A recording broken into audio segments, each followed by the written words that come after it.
contrat à ajouter dans la liste, c'est une vidéo promotionnelle pour un salon de coiffure.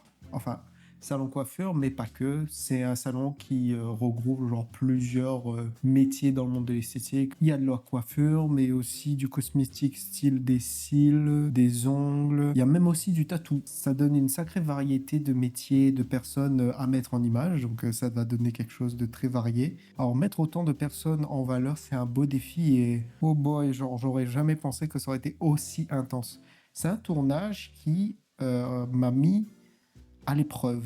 C'est un tournage qui m'a demandé de pousser mes limites et c'est un tournage où j'ai beaucoup appris. En fait, je peux vous dire que ce tournage m'a permis de voir où est-ce que je peux aller en termes de production en une journée. Je vais vous donner un petit peu le contexte, vous allez comprendre. Pour ce projet, c'est aussi la première fois que je collabore avec Stéphanie. J'avais fait une entrevue justement pour elle, un mini documentaire.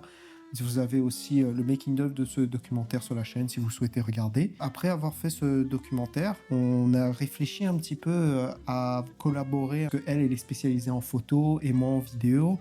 Et on se serait dit que ce serait une bonne idée de pouvoir mettre à profit nos deux compétences pour faire comme une sorte de package complet de création de contenu. Elle s'occuperait de la partie shooting photo et moi de la partie vidéo. Et cette session pour ce salon s'est clairement pointée au bon moment pour tester cette collaboration pour ce genre de prestation. Donc c'est grâce à elle que j'ai eu cette opportunité, donc merci à elle. Donc en gros, si je vois la liste pour ce contrat, on a prévu de combiner sur une journée une prestation photo et vidéo. Pour la partie photo de Stéphanie, ça consistait à faire une série de 40 photos des professionnels du salon, des photos en pleine action et aussi quelques photos du salon. Pour ma partie vidéo, c'était une série d'entrevues avec les propriétaires du salon et les membres de l'équipe. On avait orienté ça autour de 3 questions, un peu se présenter, qu'est-ce qu'ils font dans le salon et aussi qu'est-ce qui les plaît au sein de ce salon. Donc comme je disais, c'était sur une journée complète. Et une journée complète pour pouvoir accomplir tout ça, ça va être un tournage très très dense et c'est là que les premiers obstacles se sont pointés. En tant que vidéaste, pour le genre de contrat que je fais, je suis amené à amener énormément de matériel, que ce soit les lumières, la prise son, la caméra, les batteries, tout ce qui est pieds de lumière, trépied, etc. J'avais quand même beaucoup d'allers-retours à faire entre chez moi et puis la voiture pour pouvoir tout charger. Déjà, il fallait que je prenne en compte que je devais faire ça au retour aussi. Mais là, il arrive la première contrainte que j'avais, c'est que c'était sur 2 lieux de tournage au lieu d'un. Ce qui fait que je dois prévoir le fait de devoir refaire ça une deuxième fois, de décharger, recharger. Donc déjà, rien que sur cet aspect transport, c'est une contrainte à prendre en plus et quelque chose à prévoir aussi, parce que ça va prendre évidemment sur le temps de tournage. C'est sûr que devoir charger, décharger le matériel, forcément c'est pas agréable, mais ça fait partie du jeu, donc j'ai choisi ce métier, donc je savais dans quoi je m'embarquais, on devait prévoir ça. Pour le premier lieu, c'était la matinée, c'était le lieu de chauffe. C'est là où je commençais un petit peu à charger tout mon matériel, le préparer, je commençais à faire quelques shots d'illustration pour justement illustrer le salon. Donc là, ça va. On n'est pas encore dans la partie entrevue qui va se faire en après-midi. Donc c'était le moment pour moi de me sentir le plus à l'aise dans le lieu, de faire un petit peu les premiers repérages. Donc je dirais que pour cette partie-là, c'était la partie tranquille. D'ailleurs, le lieu était super beau, on avait une bonne lumière d'extérieur, une lumière très diffuse, il faisait gris, mais ça embellissait quand même la pièce. Le décor avait quand même du charme, ça nous permettait d'avoir quelque chose de super beau sans pour autant sortir énormément de lumière ou d'extra à ce moment-là. Et en même temps que moi, je commençais à me chauffer sur les shots d'illustration, Stéphanie commence à faire les premiers shootings qu'elle devait faire dans l'espace tatou et esthétique. Et c'était une partie plus tranquille et plus facile à mettre en œuvre. Donc pour cette partie-là, on a commencé à charger notre matériel, commencé à tout ranger pour aller au deuxième lieu, qui n'était pas très loin du premier, donc à peu près 5-10 minutes en voiture, donc rien de bien méchant. Pour la deuxième partie, en après-midi, c'est la partie qui était pour moi la plus intense. Donc c'est la partie où je devais prévoir les entrevues. On était à peu près, je pense, 8 personnes à passer en entrevue et dans le salon, on devait être une dizaine. Donc là, je commence à me repérer un peu dans le salon, je vois qu'est-ce que je pourrais filmer, je fais mon petit tour et là, je trouve mon espace où j'aimerais bien faire mon entrevue et c'était parfait. Je commence un peu à placer mon cadrage,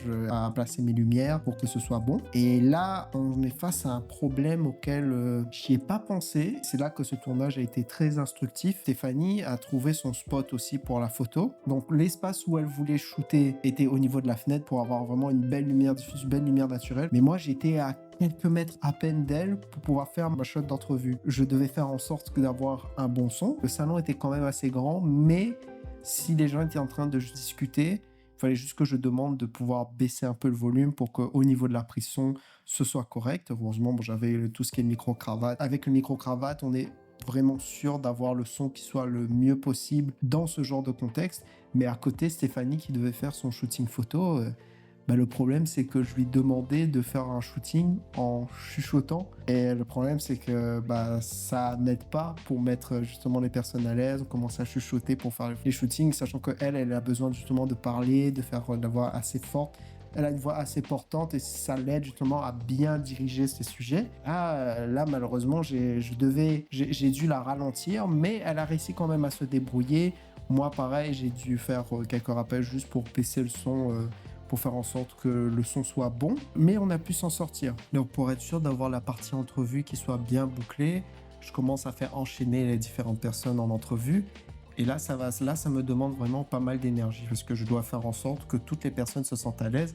Parce qu'évidemment, dans ce genre de situation, il y a des personnes qui sont plus ou moins à l'aise à la caméra. Et ça, je peux comprendre parce que moi, je fais partie de ce genre de personnes qui a besoin de prendre du temps avant de se sentir à l'aise à la caméra. Donc là, je dois expliquer donc à 8 personnes les directives, une à la fois, ce qu'ils doivent regarder la caméra ou non, quelles sont les questions que je vais poser, comment ça va se dérouler. Puis ensuite, je mets le micro au fur et à mesure.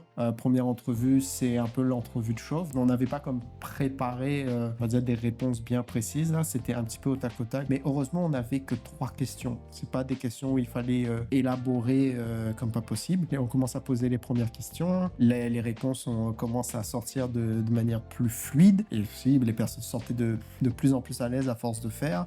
Commence à trouver quels sont les mots qui correspondaient vraiment au message que voulaient faire passer les propriétaires et pour ensuite les autres intervenants pour les entrevues. Donc là, on commence à enchaîner. Là, le rythme commence à s'installer. Ça va. Stéphanie arrive à diriger ses modèles pour les photos sans trop de problèmes. On arrive à maintenir quand même un bon son tout le long. On arrive à tenir le volume correctement. Ça me rassure de plus en plus. Donc le rythme commence à s'installer. Là, j'arrive avec d'autres personnes qui sont moins à l'aise et qui avaient pas tant confiance en eux à ce niveau-là. En fait, quand on leur posait les questions et qu'ils commençaient à élaborer un peu leur sujet, on voyait que non, en fait, ça s'en sortait très bien. Donc, faut pas hésiter à ces moments-là de le notifier, de le dire, voilà, tu t'en sors vraiment bien.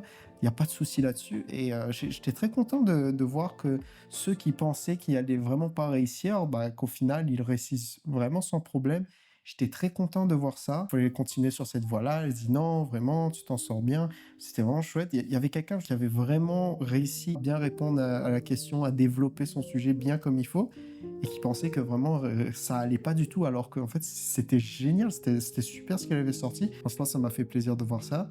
Donc là, j'ai enchaîné. Je crois qu'on avait commencé les entrevues vers 14h, fini à 16h à peu près. On devait finir le total à 16h, donc on a étendu un petit peu plus. Avec les entrevues, on en a profité pour filmer tout ce qui est shot d'illustration. On n'a pas besoin de préparer tout un texte et tout. Donc là, je fais mes shots d'illustration, etc. Et on finit bien, on finit la journée quand même très éreinté. Ce genre de tournage, je pense que je le ferai pas sur une journée.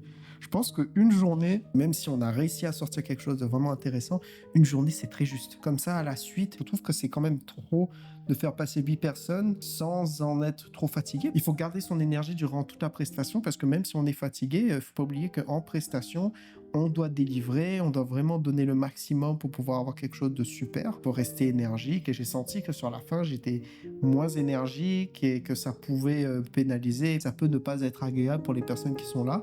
Même si ils étaient compréhensifs, ça, il n'y a pas de problème. Mais il ne faut pas oublier que ce genre de tournage-là, il faut assurer du début jusqu'à la fin. C'est comme si tu arrives sur une pièce de théâtre, c'est genre, tu as la phase où tu n'es pas sur scène, donc là, tu as le droit de rechigner un peu, d'être moins expressif. Mais après, quand tu arrives sur une prestation, c'est comme si tu étais en scène. Arrive, tu mets le masque où justement, tu dois bien sourire, sans être faux, évidemment, il ne faut pas exagérer, mais dans le sens où il faut être là, disponible, réactif et agréable surtout avec les personnes qui sont là. Je pense que de ce tournage, c'est ça que je vais retenir. Ne pas faire autant d'entrevues en si peu de temps. En une journée, c'est beaucoup. Il y a la partie photo à gérer. Donc c'était marrant de voir que moi, il y avait mon setup de tournage, mon setup d'entrevue et qu'à même pas 2 mètres, il y avait Stéphanie qui était en train de faire son shooting photo. C'était vraiment proche, mais on a réussi à délivrer. Donc cette première collaboration avec Stéphanie, c'était super. J'en retiens beaucoup, mais j'en apprends surtout beaucoup. Je sais quelles sont mes limites à ce niveau-là. De pouvoir faire un tournage où je peux pousser les potards à fond pour voir jusqu'à où je peux aller. Maintenant, je sais que genre 8 personnes, c'est pas en une journée, ce sera en deux jours. Donc au moins, je ferai ça tranquillement. Et puis ouais, je pense que ça va être pas mal ça. Je voulais juste vous partager un petit peu comment s'est passé ce tournage et qu'est-ce que j'en ai appris. Donc on se retrouve pour les prochaines. Salut!